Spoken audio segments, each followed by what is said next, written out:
გამარჯობა. დღეს ჩვენ ერთად ჩავუღრმავდებით დოფამინის პარადოქსს. აი იმ ფარულ უხილავ ძალას, რომელიც გინდ დაიჯერეთ, გინდ არა, ჩვენს თითქმის ყველა ყოველდღიურ არჩევანს განაპირობებს. აი, დაფიქრებულ ხარ თოდესმე, რატომ ხდება, რომ საათობით შეგვიძლია სოციალური ქსელები ვსკროლოთ, აი, უსასრულოდ და ერთი სარესხი მანქანის ჩართვა კი ევერესტის დაპყრობასავით რთული გვეჩვენება? დამიჯერეთ, საქმე საერთოდ არ არის სიზარმასეში. პასუხი, როგორც აღმოჩნდა, ჩვენს ნეირობიოლოგიაში, ჩვენი ტვინის მუშაობაში იმალება. ასე რომ მოდით ჩავკვინთოთ ამ თემაში. ჩვენი მისია დღეს არის რომ გავარკვიოთ რა დგას ამ ყველაფრის უკან. გვერდზე გადავდოთ პოპ მეცნიერების მითები და ერთად გავიგოთ, რა არის წინამძულეში დოფამინი, ჩვენი ტვინის მოტივაციის მთავარი საწვავი. კარგი, მოდით პირდაპირ საქმეზე გადავიდეთ და დავიწყოთ ყველაზე დიდი და გავრცელებული გაუგებრობით. ეს ციტატა, ფიქრობ, იდეალურად სვამს დიაგნოზს. პრობლემა ისაა, რომ ჩვენი წარმოდგენა დოფამინზე, რბილად რომ თქვათ, არასრულია. დოფამინს ხშირად სიამოვნების ქიმიკაც ეძახიან, მაგრამ სინამდვილეში ყველაფერი ბევრად უფრო რთულად და საინტერესოდაა. მოდით ზუსტად ეს ხარვეზი შევავსოთ. აი, აქ არის ყველაზე მთავარი გასაღები. აუცილებლად უნდა გავმიჯნოთ ერთმანეთისგან მოწონება და სურვილი. ეს ერთი და იგივე რამ არ არის. წარმოიდგინეთ თქვენი საყვარელი ნამცხვარი. ის სიამონება, რასაც ჭამის დროს გრძნობთ, ეს არის მოწონება. ამაზე პასუხისმგებელი ჩვენს ტვინში ოპიოიდებია. მაგრამ ის იმპულსი, ის დაუძლეველი ძალა, რომელიც მაციურისკენ გეკაჩებათ, აი ეგ არის სურვილი. და სწორედ ეს სურვილია დოფამინის სამფლობელო. ის არის ჩვენი მოტივაციის ძრავა. მას საბოლოოდ რა გამოდის, რა არის ეს დოფამინი? მარტივად რომ თქვათ, ეს ჩვენი ტვინის შიდა ბუღალტერია, ან ხარჯდაღვრით სხველი. ის მუდმივად ითვლის, ღირს კი ესა თუ ის მოქმედება დახარჯულ ენერგიად, რა ჯილდოს მივიღებ ამის სანაცვლოდ. დოფამინი გვეხმარება გავცეთ პასუხი ზუსტად ამ კითხვას, ის აფასებს მოსალოდნელ ჯილდოს და გასაწევ ძალისხმევას. კარგი, სანამ იმაზე გადავალთ თუ სად და როგორ ფუჭდება ეს სისტემა, ჯერ უნდა გავიგოთ როგორ არის ის თავდაპირველად მოწყობილი. ანუ როგორ მუშაობს ყველაფერი იდეალურ ნორმალურ პირობებში. წარმოიდგინეთ, ეს არის ჩვენი გადარჩენის უძველესი 1000 წლეულების მანძილზე გამოცდილი მექანიზმი.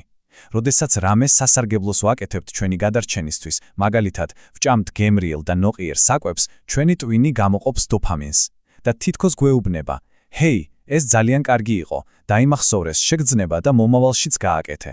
ეს არის სწავლისა და ჯილდოს ძალიან მარტივი, მაგრამ წარმოუდგენლად მძლავრი ციკლი. და აი სწორედ აქ იწყება პრობლემები.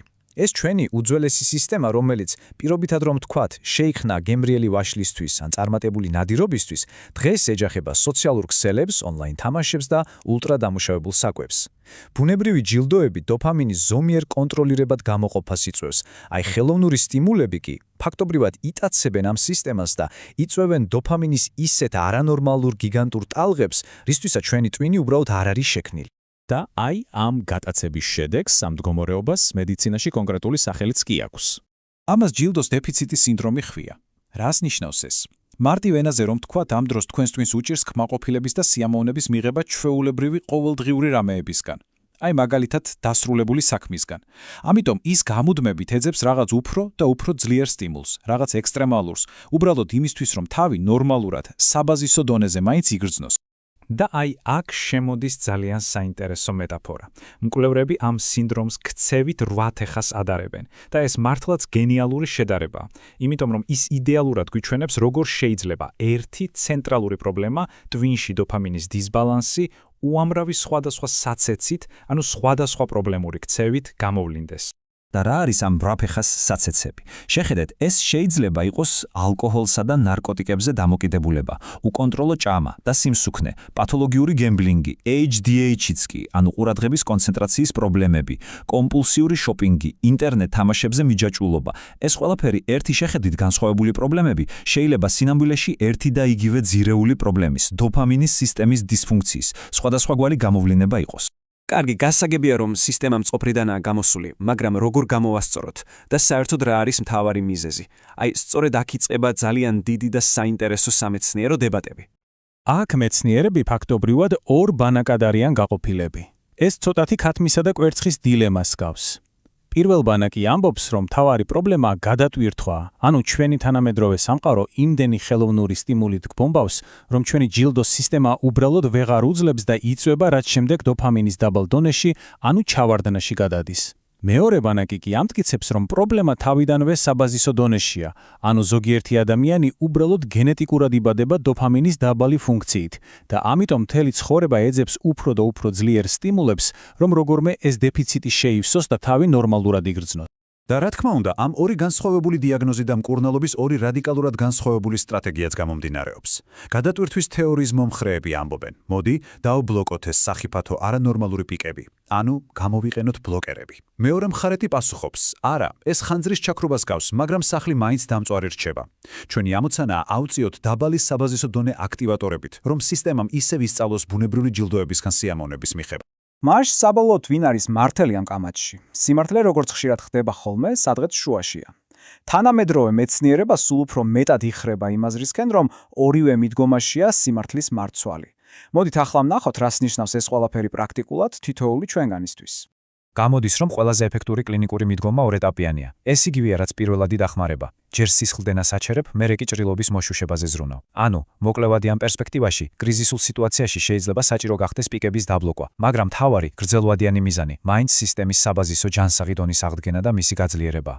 კარგი, ეს ყველაფერი გასაგებია, მაგრამ ჩვენ ჩვეულებრივმა ადამიანებმა რა უნდა ვქნათ? როგორ დავეხმაროთ ჩვენს დოფამინის სისტემას მედიკამენტების გარეშე? საბედნიეროდ არსებობს მტკიცებულებებზე დაფუძნებული ძალიან ეფექტური მეთოდები. მაგალითად, ცილებით მდიდარი საკვები დოფამინისთვის პირდაპირ საშენ მასალას წარმოადგენს. რეგულარული ვარჯიში აძლიერებს და ამრავლებს დოფამინის რეცეპტორებს. და უბრალოდ დაფიქრდით, კვლევების მიხედვით mindfulness, ანუ გაცნობიერებულობის პრაქტიკას, დოფამინის გამოყოფის 65%-ით გაზრდა შეუძლია. დაამატეთ ამას ხარისხიანი ძილი და მზის სინათლეზე ყოფნა და თქვენი სისტემა ნელ-ნელა, მაგრამ აუცილებლად დაიწყებს ბალანსის აღდგენას. ბიოლოგიური მიდგომების გარდა არსებობს ფსიქოლოგიური ხრიკებიც, რომელსაც შეგვიძლია ქცევითი ხარაჩოები უწოდოთ. რა არის ეს? მაგალითად, როცა რაიმე საქმის გაკეთება გეზარებათ, სცადეთ ვინმესთან ერთად მუშაობა. ეს გარეგან მოტივაციას ქმნის. ან ერთი დიდი და საშიში ამოცანა დაშალეთ ბევრ პაწაწინა, მიკრონაბიჯად. ყოველი პატარა გამარჯვება დოფამინის მცირე დოზას მოგცემთ და ბოლოს მუდმივად შეახსენეთ თქვენს თავს, თუ რა ჯილდო გელით ამ ძალისხმევის ბოლოს. ეს სტრატეგიები გვეხმარება, რომ მოტივაცია ფაქტობრივად ხელით ავაწყოთ, მაშინ როცა ის ბუნებრივად არ მოდის.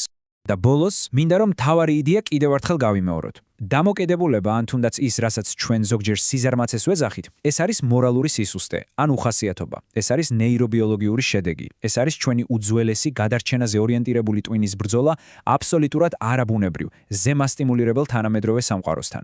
და ამ ნოტაზე მინდა დაგისვათ ერთი კითხვა დასაფიქრებლად. სამყაროში, სადაც იაფი და სწრაფი დოფამინი ფაქტობრივად ყოველ ფეხის ნაბიჯზე გვხვდება, როგორ იღებთ გადაწყვეტილებას, რომ გადაიხადოთ ძალისხმევის ფასი იმისთვის, რაც მართლა მნიშვნელოვანია, მაგრამ რთულია? როგორ ახერხებთ ფოკუსირებას გრძელვადიან მიზნებზე? ძალიან გვაინტერესებს თქვენი აზრი და თქვენი სტრატეგიები, ასე რომ აუცილებლად გაგვიზიარეთ კომენტარებში. მადლობა, რომ ჩვენთან ერთად იყავით.